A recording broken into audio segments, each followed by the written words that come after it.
ser movida. Pronto. Ok. Probleminha técnica aconteceu aqui, mas agora deu certo. Então, vamos lá. Sobre higiene pessoal.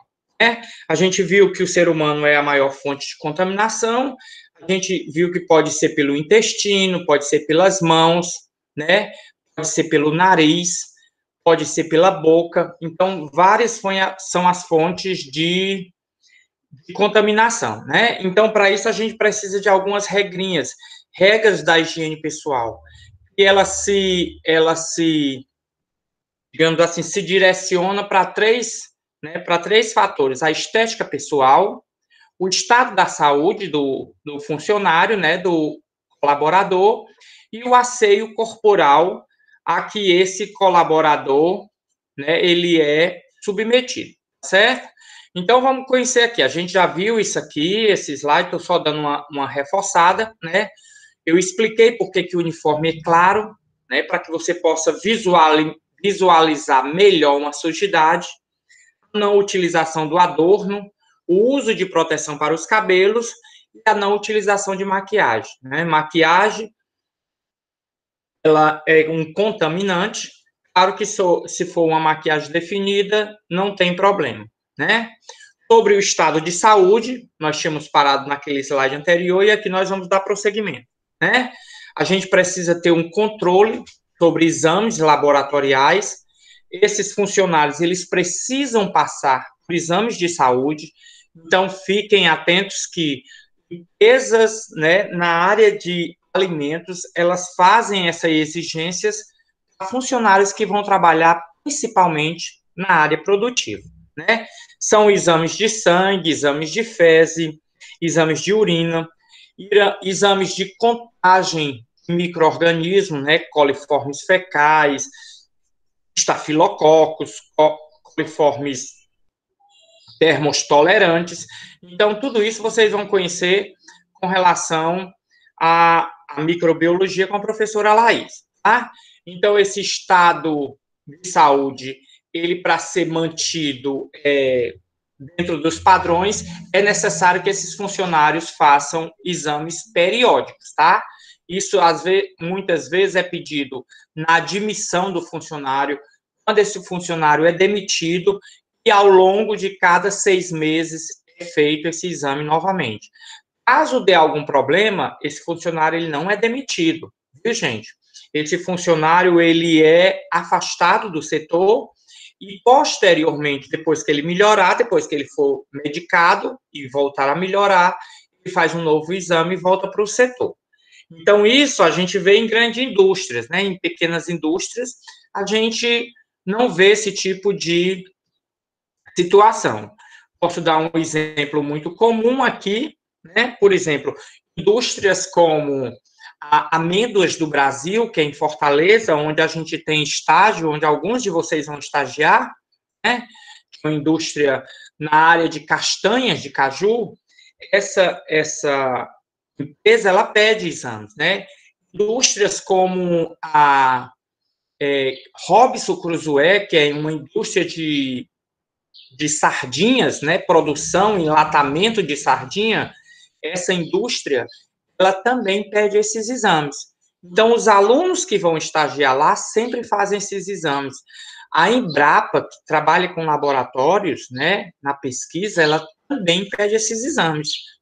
Já empresas menores, a gente tem empresas menores aqui que realmente não fazem uso desse tipo de controle, tá certo?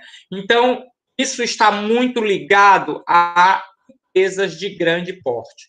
Pode uma empresa pequena pedir? Sim, pode pedir, tá certo? Só não pode pedir 2 exames. Tem 2 exames que é proibido, né, a empresa solicitar ao funcionário. É o exame de gravidez, né? A empresa não pode exigir, tá certo? Nem na admissão, nem durante o decorrer que a pessoa está lá, né? E não pode pedir também o exame de HIV. Então, são esses 2 exames que é proibido a empresa solicitar ao funcionário. Tá? Fiquem atentos com relação a isso, tá? Não é permitido. A legislação não permite. A gente falou aí sobre estética, né, que é cuidado da maquiagem, que não pode, dos adornos. A gente falou aí sobre, né, como a gente viu aqui o estado de saúde, e agora a gente vai falar um pouco sobre esse asseio corporal, né? E uma dessas situações é o maior vetor que a gente tem, que são as mãos, né? Então, essas mãos, elas é o maior, o membro, né, do corpo humano que a gente mais toca no alimento, que a gente mais manipula o alimento e, em consequência disso, também a gente mais contamina esse alimento. Então, é exigido que tenha uma certa frequência no asseio desse membro, né? Principalmente você está na área produtiva, né? Então, quando você vai iniciar qualquer tarefa, a gente tinha falado isso anteriormente, quando você for ao banheiro, se for fumar, né? O cigarro é um grande contaminante, tem inúmeras contaminações, tá certo? Então, quando você tocar algum objeto sujo, quando você tocar as mãos, né, a boca, o nariz, o ouvido, olhos e cabelos, lembrando que uma pessoa que vai para o setor produtivo, normalmente ele está todo paramentado, né? Está todo bem vestidinho. Ele está ali com o seu jaleco, né? Com a sua bata.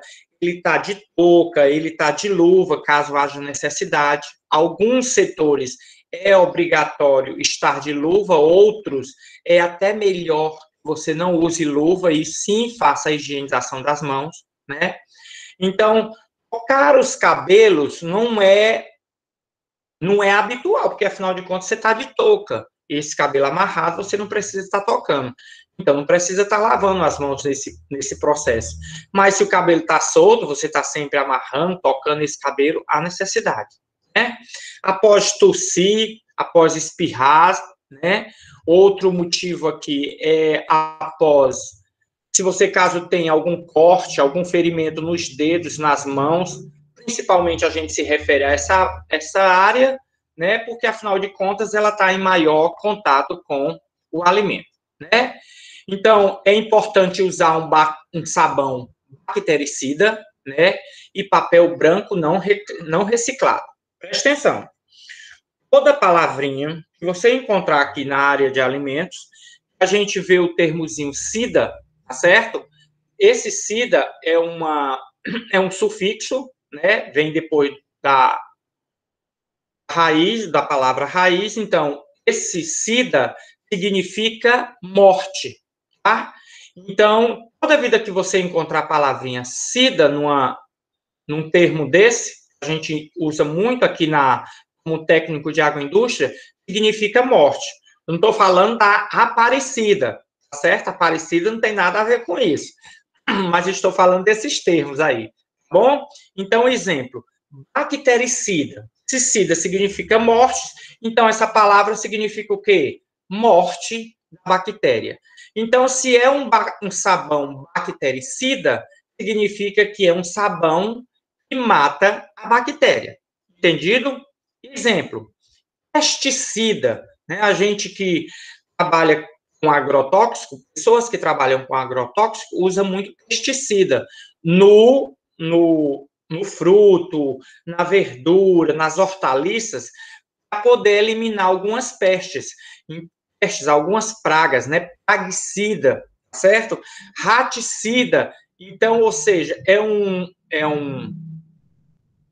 produto que mata o rato. Né? Então, quando você for na supermercado, você vê um raticida, você já vai saber que aquele sida significa a morte do rato. Então, é um produto que elimina esse rato. Então, para a higienização dessas mãos, né, a gente precisa que seja um sabão bactericida, porque tem efeito sobre as bactérias, tá? E, de preferência, um papel branco, aquele papel toalha branco, que não seja reciclado, certo? Não pode ser papel reciclado para enxugar as mãos, tá? Afinal de contas, esse material é reciclado, ele pode ter algum contaminante. Ele não é, digamos assim, tão efetivo quanto o papel branco, Então, é necessário essas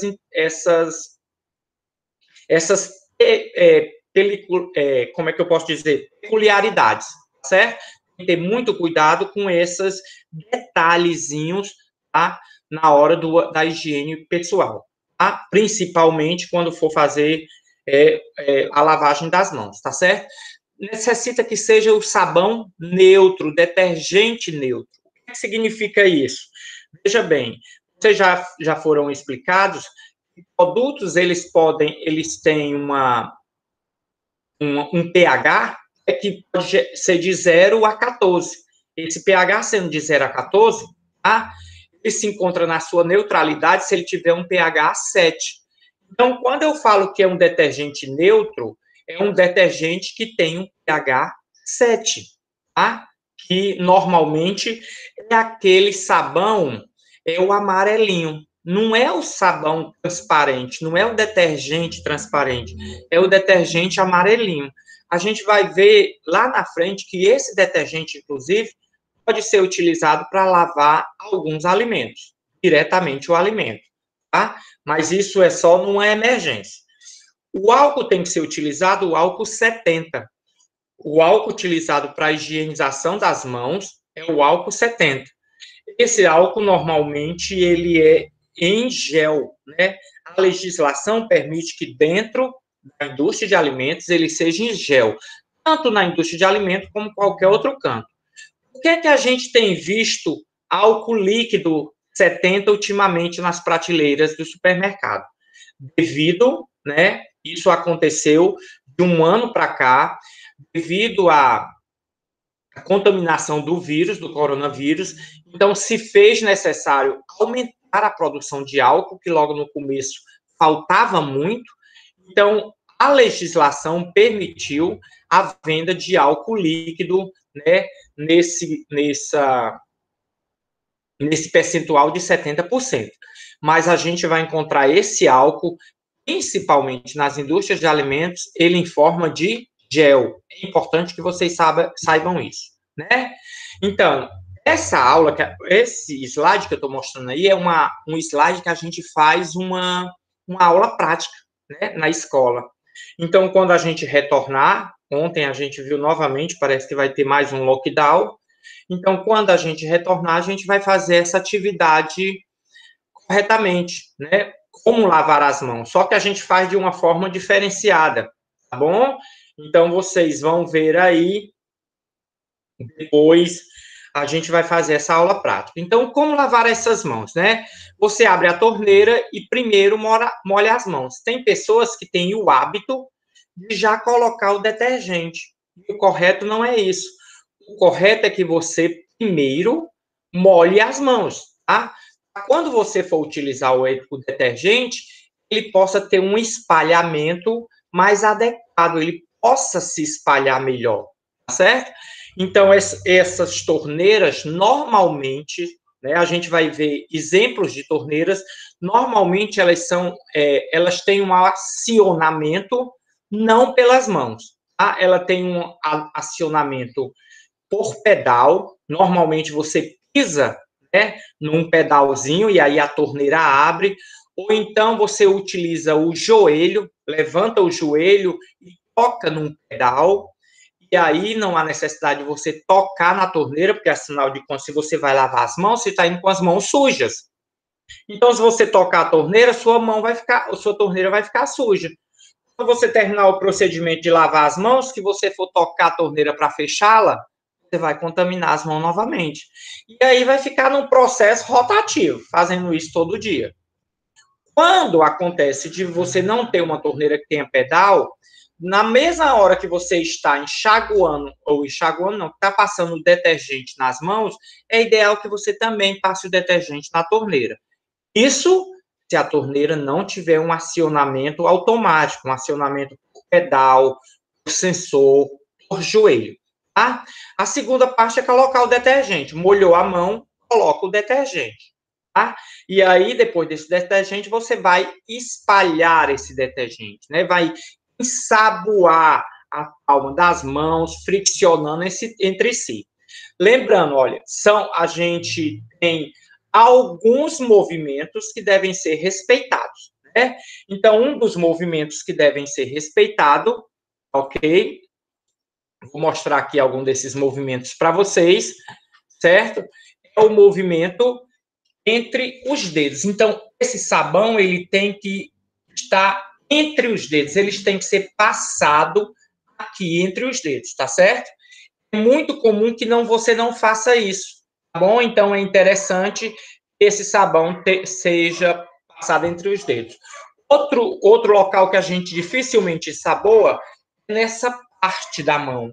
Então, é interessante que você faça esse movimento, certo? Faça esse movimento para que você também, né, ensaboe essa parte aqui das mãos, tá certo? Você também deve ensaboar as costas da sua mão e até o seu antebraço. Então, normalmente, até essa primeira parte aqui, ela deve ser ensaboada.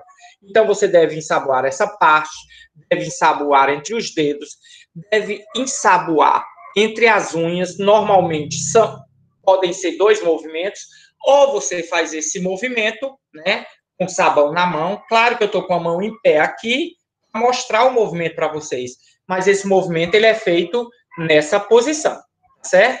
Então, normalmente, você faz esse movimento, certo? Ensaboando a pontinha dos dedos, ou faz esse movimento aqui, né, como se você estivesse fazendo um risco na mão. Aqui também, né, entre sabão para que seja ensaboado. Isso deve ser um procedimento que é feito numa mão e em seguida na outra mão. Ai, mas eu sou destro, eu só escrevo, eu só uso a mão direita. Não importa, né? Deve ser feito esse mesmo procedimento com as 2 mãos, certo? Não esqueçam disso, tá bom? Então, em seguida, né, outro movimento que você deve fazer, esse movimento, ó, de friccionar as duas mãos, tá certo? Então, o movimento é esse, friccionando as 2 mãos, né? A gente está vendo esse movimento 7 aí, tá? O movimento 6, desculpa, que é friccionando entre os dedos, né, e a ponta dos dedos, friccionando essa parte aqui da mão, que eu já falei anteriormente, e também o dedo, que pode ser esse movimento ou pode ser esse movimento. Não esquece do antebraço, né? É necessário que você também faça uso do sabão no antebraço, e depois de tudo isso, tá? Você vai simplesmente depois de tudo isso, você vai simplesmente enxaguar as mãos. Você está vendo um movimento aí, e a pessoa que está demonstrando, ela usa o cotovelo para acionar a torneira. É permitido, sim, né? Mas o ideal é que seja outro tipo de torneira. Na indústria de alimentos, vocês vão ver esses tipos de torneira que eu estou falando, né? O pedal, certo? O acionamento por movimento, para o joelho. Então, depois disso, né, que você terminar isso, uma coisa interessante. Esse processo, ele tem que durar entre 30 e 40 segundos.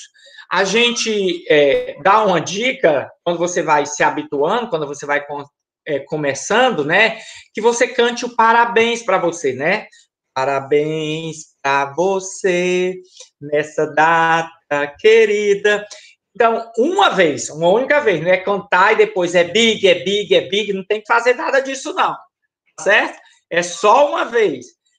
Então, isso é para que você possa só memorizar no primeiro momento.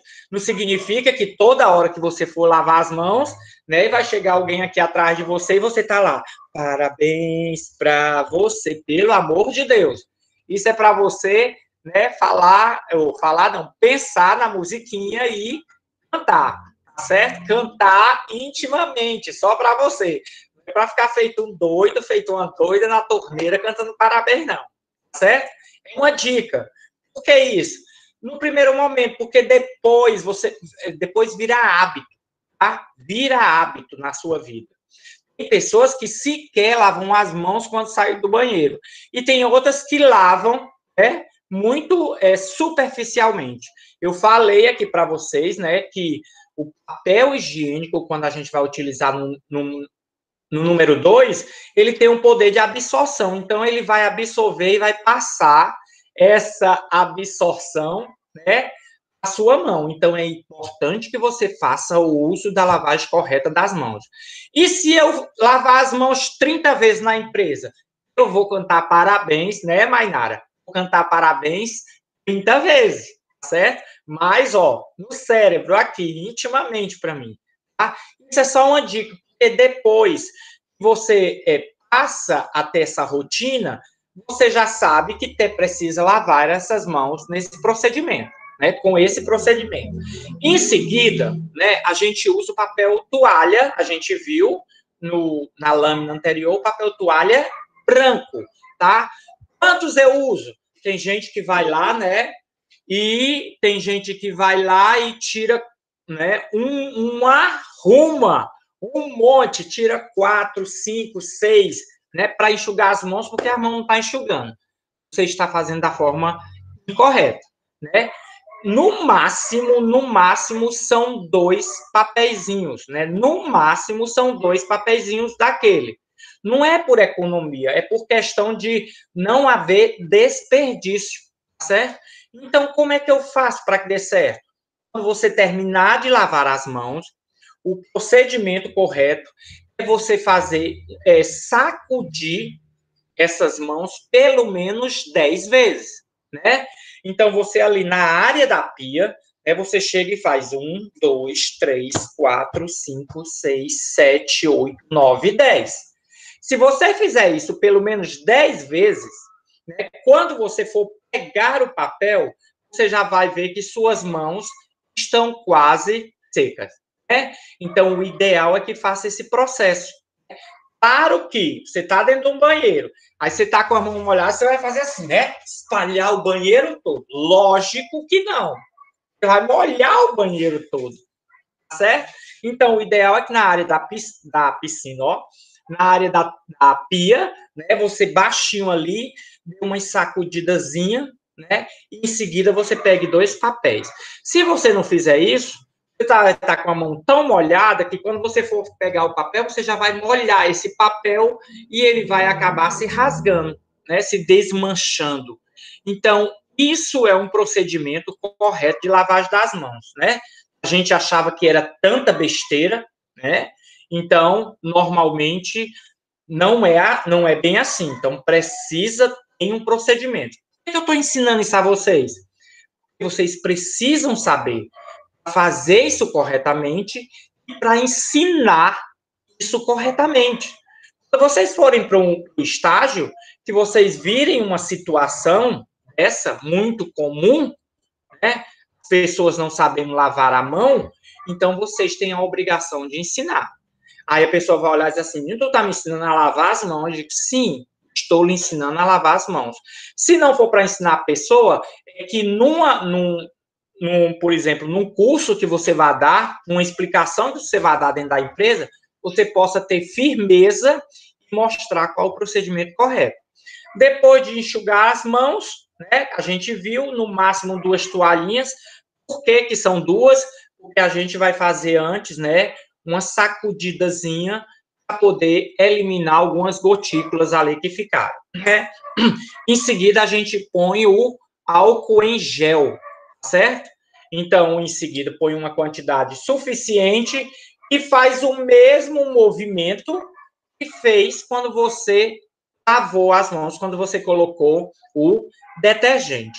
Então, esse é um processo de higienização das mãos.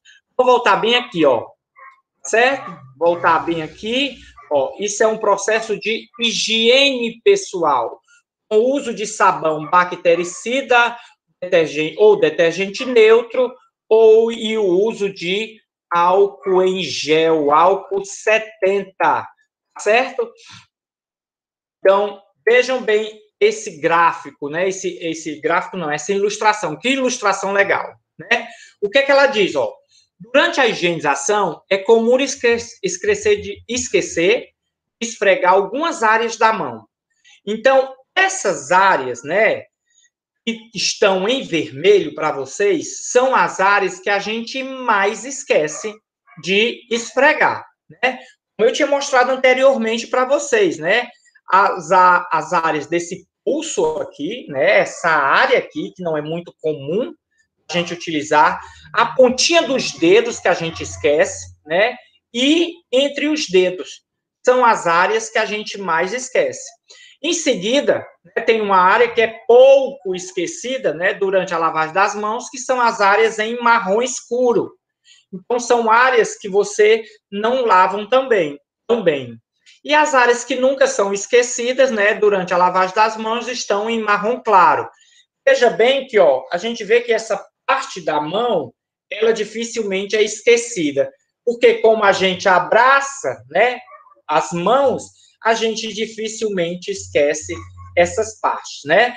Como a gente faz uma lavagem, né, sem entremelar os dedos, né, sem enfiar os dedos dentro um do outro, sem fazer a lavagem das pontinhas dos dedos, então são áreas que ficam esquecidas, né? Então essa foto é muito legal, que mostra as áreas que a gente precisa ter mais atenção. E pelo que a gente vê aí na foto, né, na ilustração, a gente vê que são essas áreas em vermelho. A pontinha dos dedos, essa parte aqui, né, principalmente puxando para o dedão, certo? E entre os dedos. Então, a lavagem correta das mãos só é correta quando você faz esse procedimento. E durante esse procedimento, todo esse procedimento, ele é chamado de higienização, né? Preste atenção, gente. Vou explicar agora para vocês que isso aqui vocês não vão esquecer mais, tá bom? Vamos lá, eu vou voltar aqui sobre essa higienização das mãos. O nome do procedimento é higienização das mãos. Esse procedimento, ele necessita pelo menos, preste atenção, ele necessita de pelo menos 2 etapas. O processo de higienização, a palavra higienização, só é correto ser utilizado quando você faz pelo menos 2 etapas. A etapa de lavagem ou limpeza, que pode ser uma ou outra, e a etapa de sanitização ou desinfecção.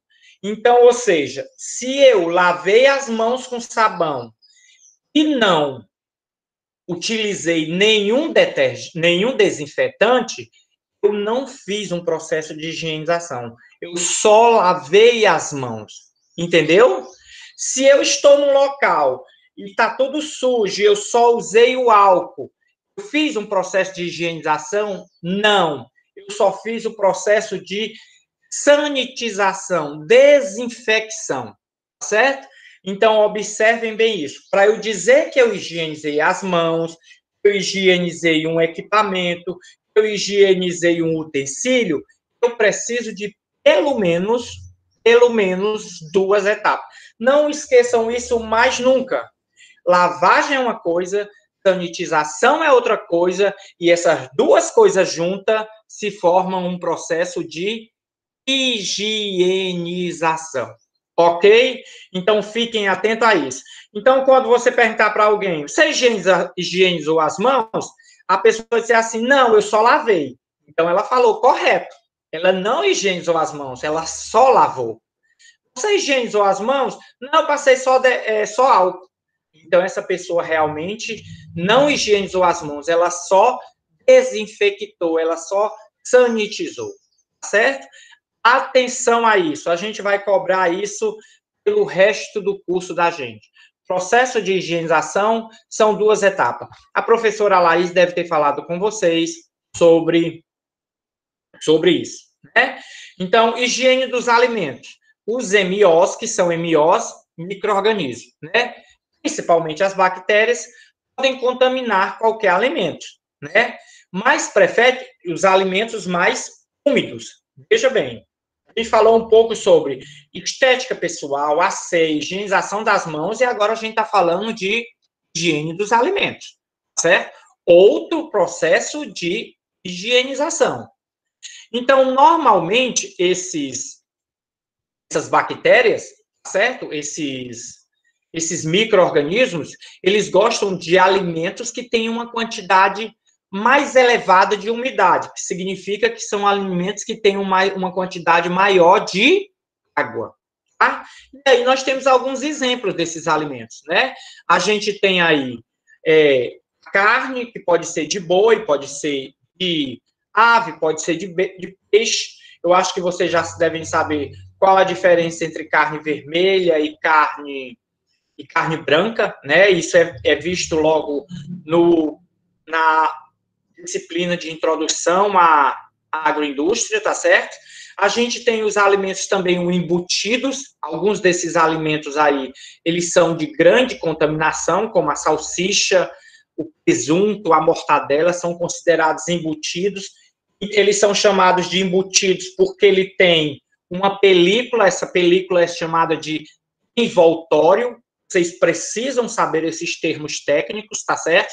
Então, toda salsicha, né, é um embutido, toda linguiça é um embutido. Ah, mas quando eu vou comer a salsicha, ela não tem nenhuma película, não.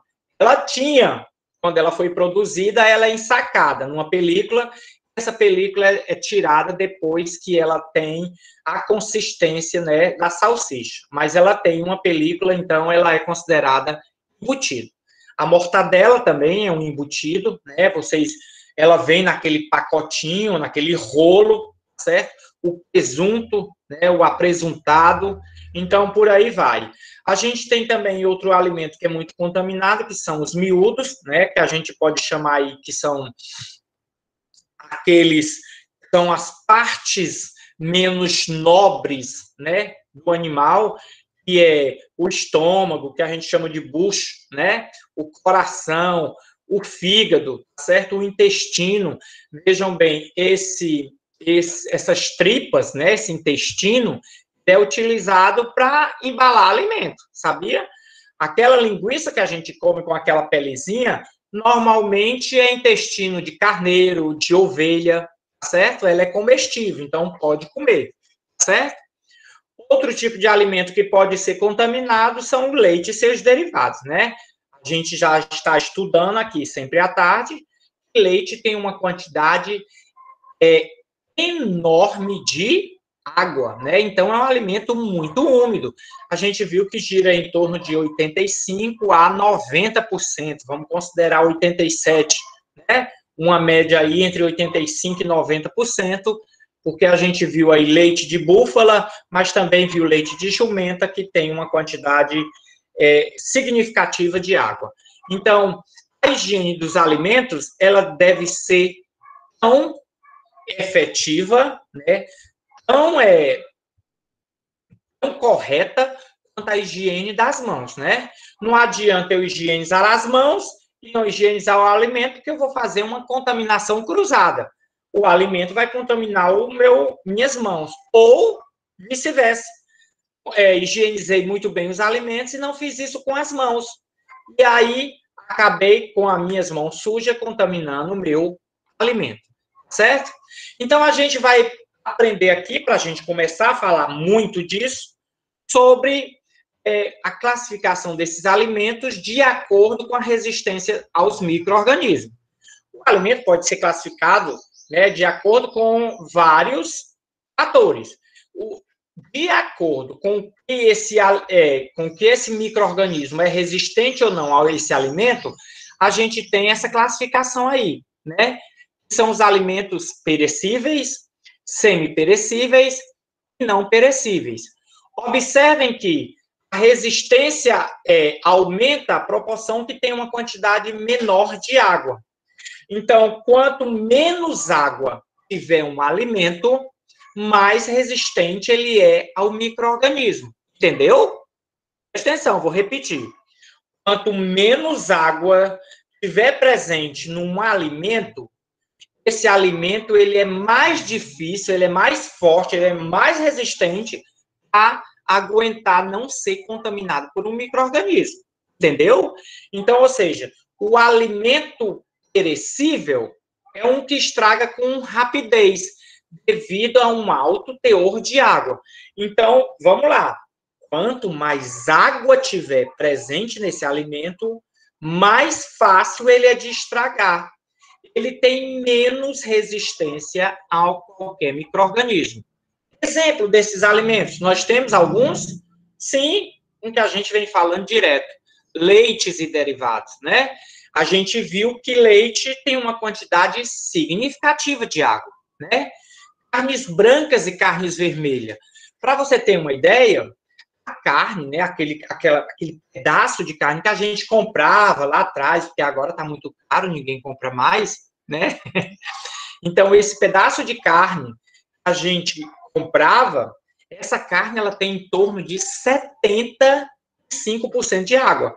Aquele bife que a gente come, né, ele tem em torno de 75% de água. Né? O resto é sólidos solúveis, né? São os outros nutrientes. Mais águas em torno de 75%.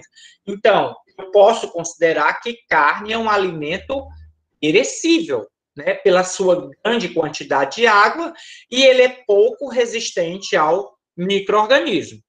Os alimentos semi-perecíveis têm um menor teor de água, né? Ele consegue ter um maior tempo de conservação.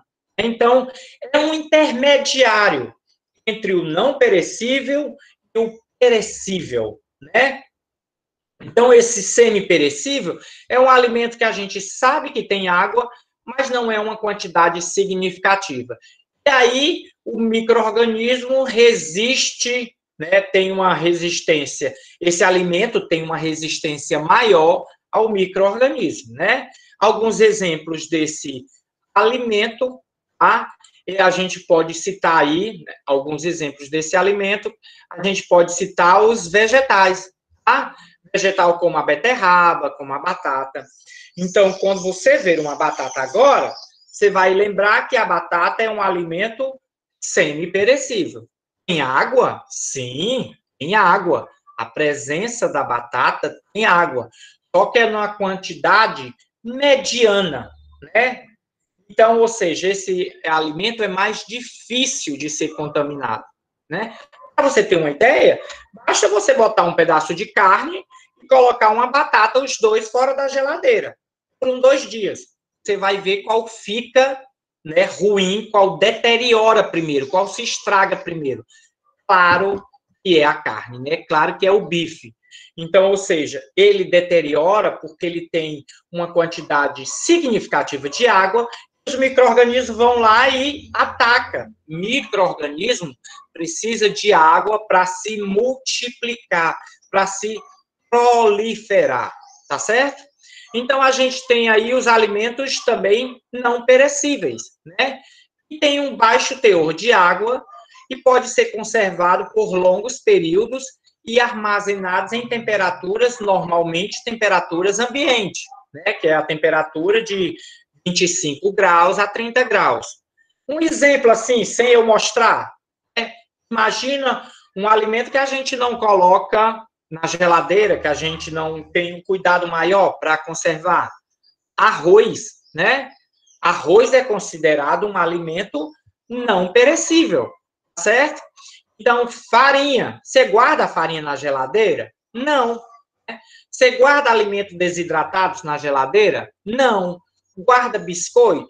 Não. Então, são considerados alimentos não perecíveis, né? Alimentos que são considerados com uma baixa quantidade de água. Arroz tem água, professora? Sim, arroz tem um percentual de água. Não é o mesmo percentual que tem a carne de 75%. Pode ser em torno de 3 a 10% de água, mas ele também tem água. Para você ter uma ideia, a soja tem água. Eu pegar um caroço de algodão, ele tem água, tem inclusive óleo, né? Eu pegar um caroço de milho, milho tem água, sim, milho tem água, inclusive tem óleo. Tem uma quantidade baixa, então milho é considerado um alimento não perecível, certo? Não perecível. Então, essa classificação, vocês precisam aprender para que a gente possa falar sobre higienização de alimentos, né? Então, dependendo desse alimento, da perecibilidade desse alimento, ele tem que ter um cuidado maior ou não. Isso é material de prova para vocês, tá bom? Então, saibam bem disso, ok? E aí, veja bem, vou voltar aqui um instante, ó. No finalzinho aqui, a gente falou, ó, baixo teor de água conservado por longos períodos, armazenados em temperaturas adequadas. Então, a gente vai falar outro fator, né? A gente viu aí que um dos fatores é a quantidade de água. A gente ter cuidado quando a gente for higienizar alimentos. Outro fator é sobre sua temperatura, né? Aqui nós temos um desenhozinho, um gráfico, né? Mostrando para vocês, né? Fiquem atentos. A temperatura de sobrevivência, a temperatura boa para esses micro-organismos viverem conosco, né? Então, se vocês observarem de verde aí, mostrando que essa temperatura é a considerada temperatura ótima para os micro-organismos. A maioria dos micro-organismos, nessa temperatura, tendem a o quê? A sobreviver, a se multiplicar, tá? Então, normalmente, eles conseguem se multiplicar, ok?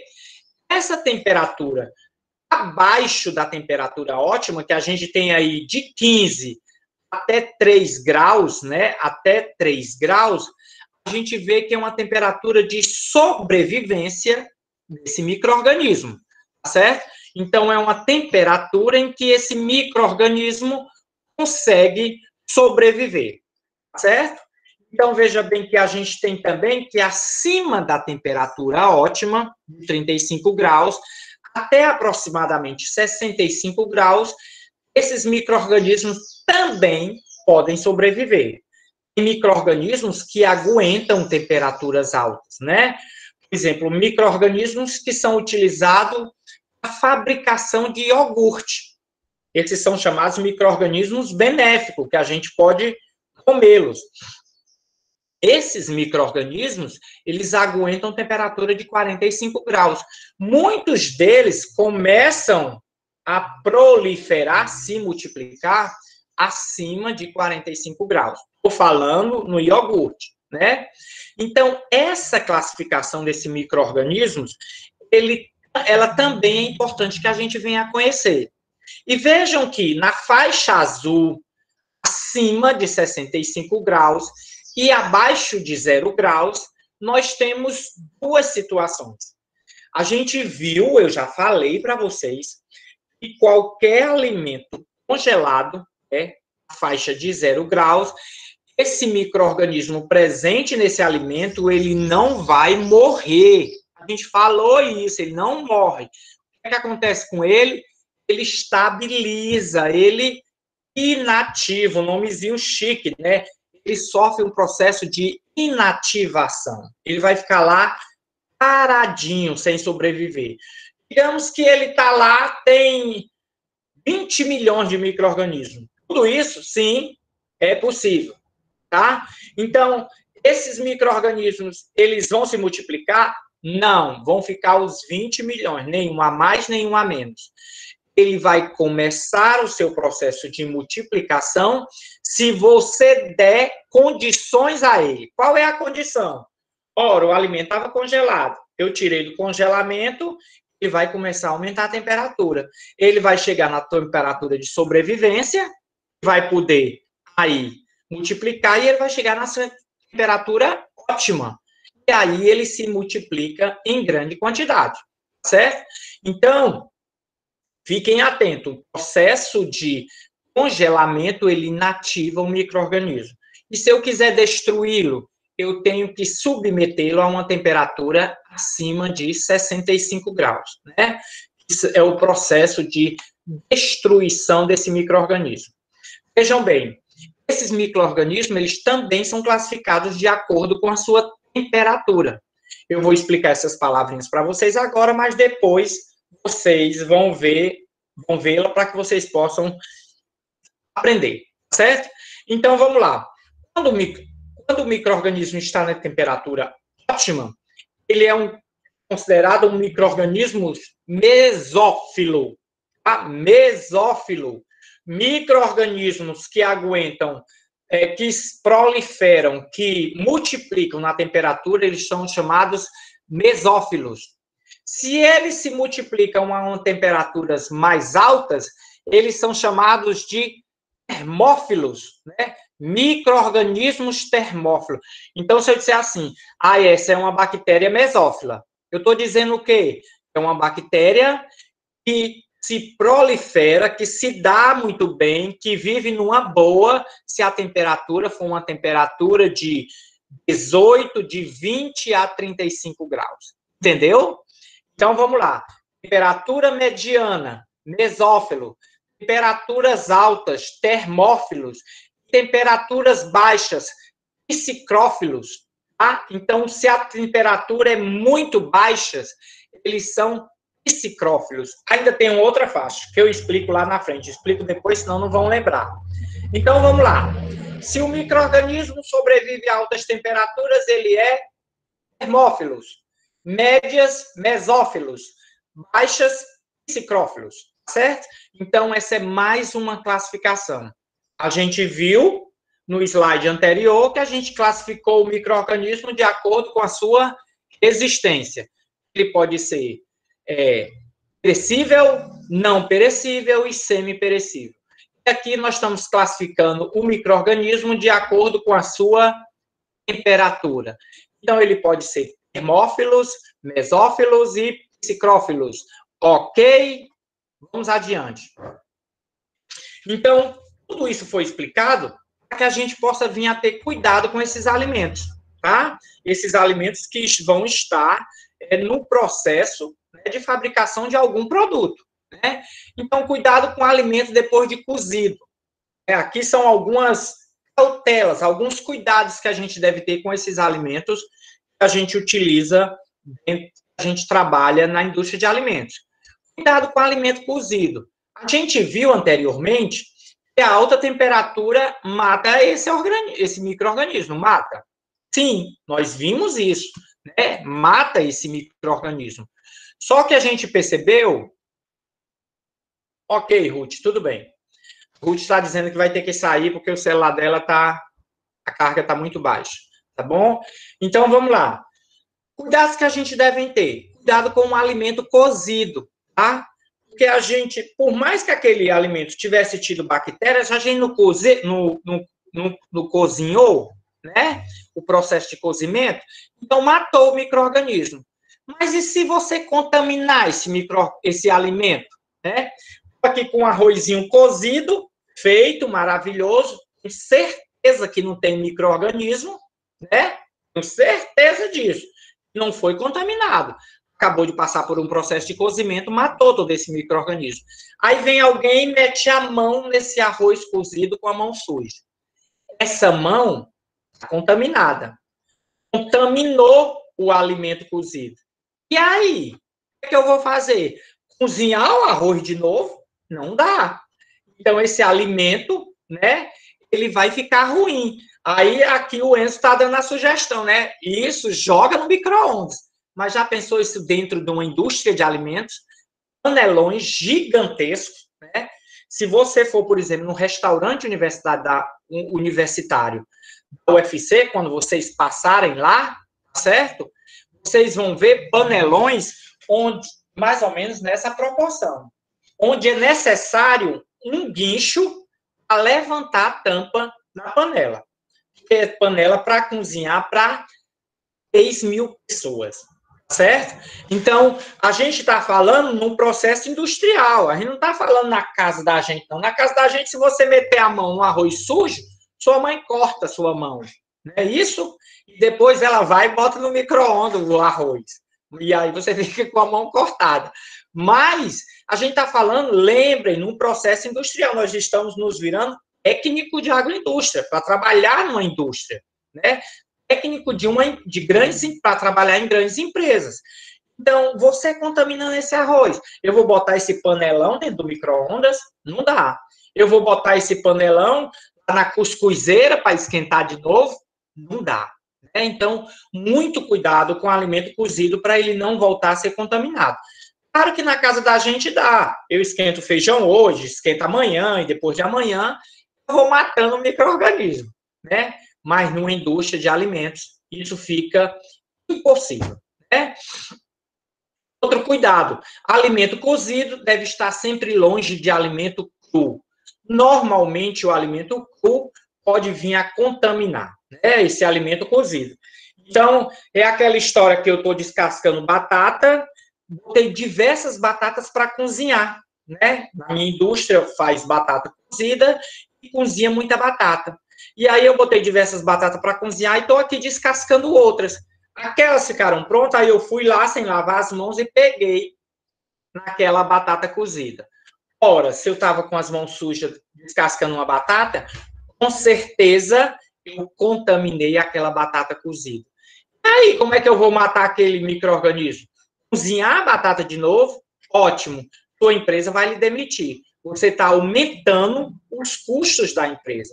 Está perdendo tempo, porque está fazendo um reprocesso, refazendo outro serviço, está gastando mais gás de cozinha ou gás entubado, né, que lá é embutido, no caso da grande indústria, não é isso? Você está gastando mão de obra, porque novamente, você poderia estar fazendo outra coisa, está fazendo o mesmo serviço. Então, ou seja, muito cuidado dentro da indústria de alimentos, tá?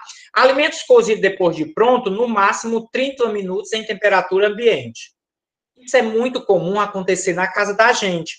Na indústria de alimentos, não acontece, mas eu estou explicando para que vocês possam ter uma ideia. Um exemplo, né? Sua mãe bota o almoço de todo mundo e bota o seu. Aí vai e diz assim, Gisele, vem almoçar. E diz, não, mãe, deixa o meu aí. Aí a sua mãe vai e faz o pratinho, deixa onde? Em cima do fogão. Está ali o seu em cima do fogão, né?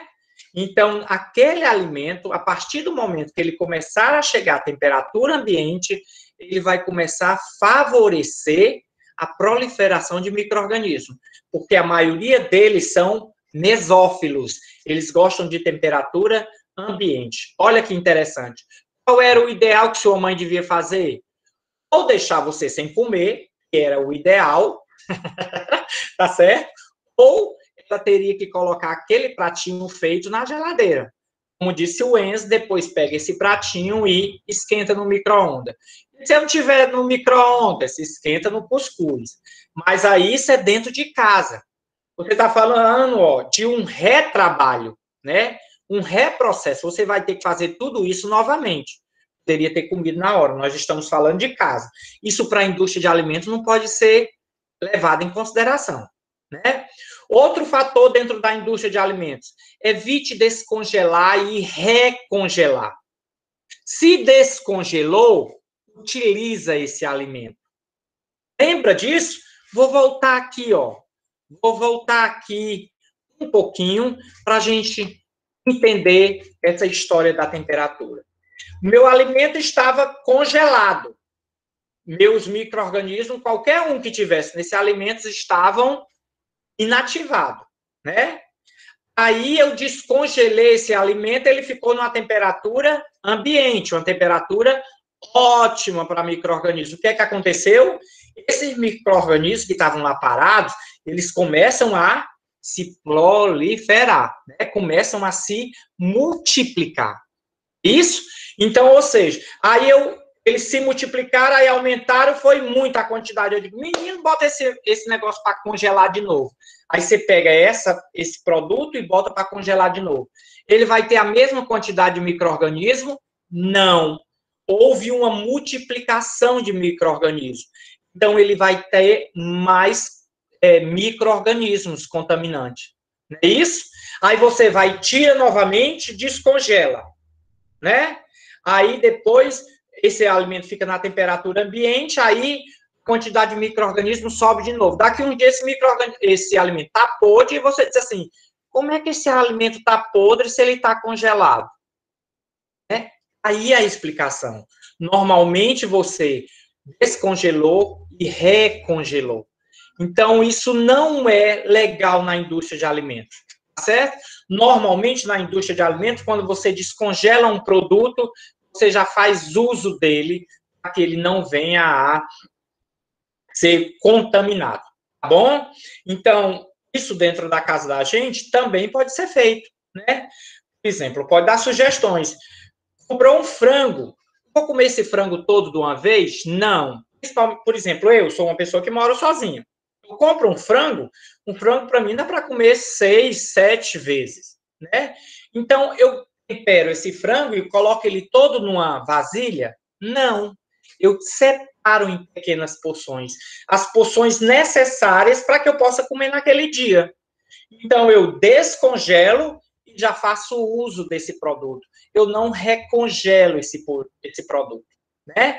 Então, dentro de casa, todo mundo pode fazer isso. Comprou 3 quilos de frango, separa o frango em pequenas porções para que você não possa estar descongelando e recongelando. Isso na indústria de alimentos é improvável acontecer, certo? É improvável. Bom, então, alimentos sempre cobertos a qualquer temperatura. Isso serve principalmente para a cozinha industrial, né? Desprezar alimentos que caiu no chão. Isso é ótimo para a gente conversar, né? O alimento caiu no chão, aí você corre, apanha e diz, não, foi muito rápido, não deu tempo de contaminar, não. Isso é para você. Faça na sua casa. Na indústria de alimentos, isso não é permitido. Aí tem algumas pessoas que dizem assim, professora, as pessoas falam que a gente, menos de 4 segundos, esse alimento não contamina. Aí você derruba o alimento no chão e o micro-organismo fica esperando lá, ó. 1, 2, 3, 4. Aí ele vai e contamina o alimento.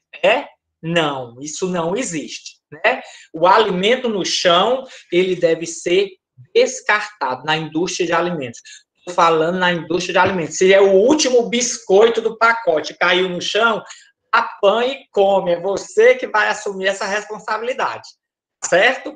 Então, essa regra não existe de jeito nenhum, certo? Não existe essa regra dos segundos.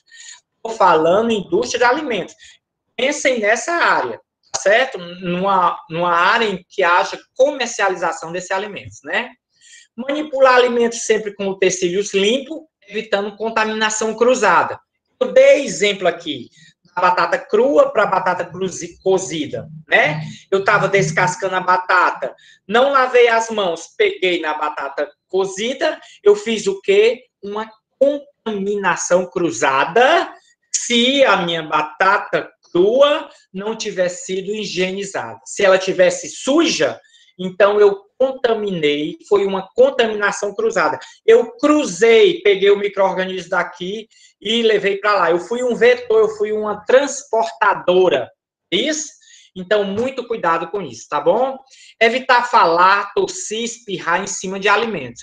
Então, normalmente, quando se está numa cozinha industrial, ou se está de máscara, certo? Não é permitido estar conversando, principalmente porque a gente realmente expele alguma saliva, né? Muitas vezes em forma de aerosóis que a gente nem percebe, ok? As refeições nas indústrias devem ser feitas em locais adequados. Então, por exemplo, se você trabalha num laboratório, esse local não é o local de você fazer a sua alimentação. Ai, mas o meu laboratório lá é de leite. Leite é comida, eu não posso comer lá. Aquele leite está dentro do laboratório para ser analisado. Não pode ser bebido depois de utilizado, não. Já aconteceu de eu fazer análise lá na escola, né? De utilizar 3 litros de leite e depois ter que jogar esse litro de leite tudo na pia. E os alunos tudo olhando assim, com ódio de mim, porque não podia tomar o leite. Não pode, né? Aquele leite estava contaminado, certo? Nunca colocar alimentos diretamente no chão, né? Normalmente esses alimentos eles são colocados em pallets, né? Em estrados, né? Aquela madeirinha que tem, que a gente coloca o alimento em cima. Não é aconselhável que esses alimentos sejam colocados no chão, certo? Então, deixa eu ver se eu tenho mais algum slide aqui. Pronto. Esse daqui a gente já fica para a próxima aula. A gente dá uma paradinha aqui sobre higiene ambiental, tá certo? Já são aqui 8h 8h36 e até 8h40. Então, muito obrigadas a vocês, né? Bom dia. Fica, oh, Maria, nos alunos fica com sangue nos olhos quando eu jogo realmente esse alimento fora. Algumas vezes, né, gente, lá no laboratório, dá para a gente fazer uso dos alimentos. Por exemplo, quando a gente for fazer